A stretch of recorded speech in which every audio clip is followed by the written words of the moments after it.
দুর্গাপুর এক নম্বর ব্লকে আর্য বিদ্যাপীঠে যে স্বাস্থ্য সেমিনার করা হয়েছে, মুখ্য উদ্দেশ্য হচ্ছে গ্রামীণ চিকিৎসক বন্ধুদের স্বাস্থ্য সচেতনতা বৃদ্ধি এবং তাদের ডেভেলপমেন্ট ঘটানো। আজকের এখানে এই সেমিনারে দুজন ডাক্তারবাবু ছিলেন।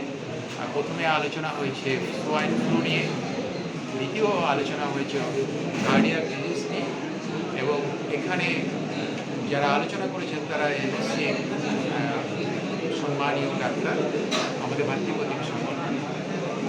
আমাদের সংগঠন পিএমটিআই 1983 সাল থেকে লড়াই করে আসছে।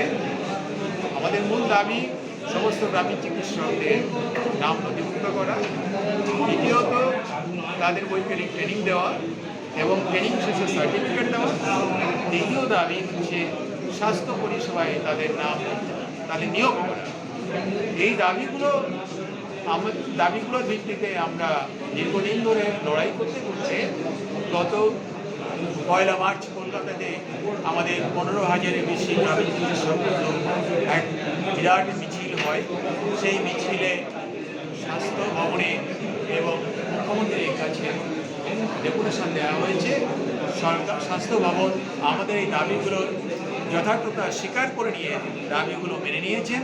তারা নাম নথিভুক্ত করার স্বীকারোক্তি করেছেন এবং তারা বলেছেন যে ব্লক হসপিটালে পশ্চিমবঙ্গে 5টি যে ব্লক হেলথ হসপিটাল আছে সেখানে তারা ট্রেনিংটা দেবে এবং ট্রেনিংটা মেডিকেল অফিসার দিয়েই হবে।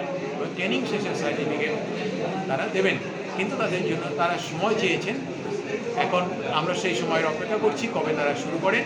তবে আমাদের এই আন্দোলন চলবে যতদিন পর্যন্ত গ্রামের এই পশ্চিমবঙ্গের প্রত্যেকটি গ্রামীণ চিকিৎসক ট্রেনিংটা পাচ্ছে এবং ট্রেনিং শেষে সার্টিফিকেট পেয়ে তারা স্বাস্থ্য দপ্তরে স্বাস্থ্য পরিষেবায় তাদের নিয়োগ করা হচ্ছে।